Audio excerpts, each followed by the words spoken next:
আসসালামু আলাইকুম। আমি স্পেশালভাবে আপনার মাঝত চিকেন কষার রেসিপি শেয়ার করব। নতুন রাঁধুনি এবং বেসেলা ভাইয়ার জন্য এই রান্নাটা পারফেক্ট। রান্নাটা শেষ পর্যায়ে দেখতে থাকবেন। আমি এখানে 500 গ্রাম চিকেন নিয়ে নিয়েছি। হাফ চা চামচ হলুদ গুঁড়ো, হাফ চা চামচ মরিচের গুঁড়ো, সামান্য একটু লবণ দিয়ে মেখে ম্যারিনেট করার জন্য রেখে দিলাম 10 মিনিট। আমি এখানে তেল দিয়ে দিলাম পরিমাণ মতো, দিয়ে চিকেনটা এক এক করে ফ্রাই করে নেব। 3 মিনিটের মতো ফ্রাই করে নেব।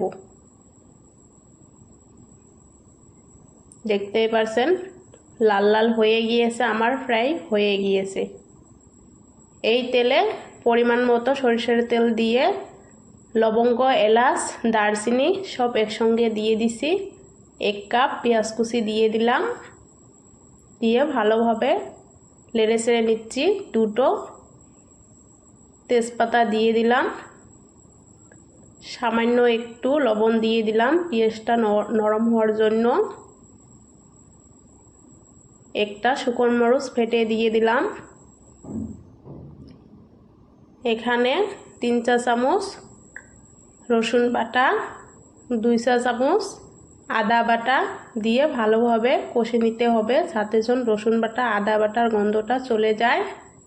আমার কষানো হয়ে গিয়েছে। টমেটো 150 গ্রাম দিয়ে দিলাম, দিয়ে ভালোভাবে কষে নিতে হবে। আমার কষানো হয়ে গিয়েছে। হাফ কাপ পানি দিয়ে দিলাম। আমি এখানে ধনেপাতা কুচি দিয়ে দিলাম। আমি এখানে গুঁড়ো মশলা অ্যাড করব। হাফ চা চামচ হলুদ গুঁড়ো, হাফ চা চামচ ধনে গুঁড়ো, হাফ চা চামচ জিরে গুঁড়ো, পরিমাণ মতো শুকনো মরিচের গুঁড়ো, স্বাদ পরিমাণ মতো লবণ দিয়ে ভালোভাবে নেড়ে চেড়ে নিচ্ছি। মশলাটা ভালোভাবে কষে নেবেন। আমার কষানো হয়ে গিয়েছে। হাফ কাপ পানি দিয়ে দিলাম,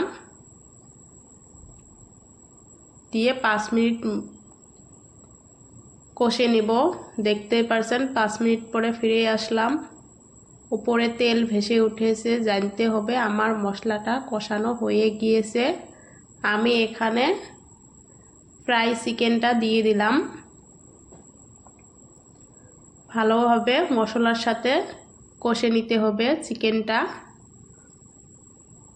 আমি কাঁচামরিচ 4-5টা কেটে দিয়ে দিয়েছি অফ ক্যামেরায়। 5 মিনিট পরে ফিরে আসলাম। দেখতেই পারছেন আমার কষানো হয়ে গিয়েছে। আমি এখানে ফুটনো গরম পানি দিয়ে দিলাম পরিমাণ মতো,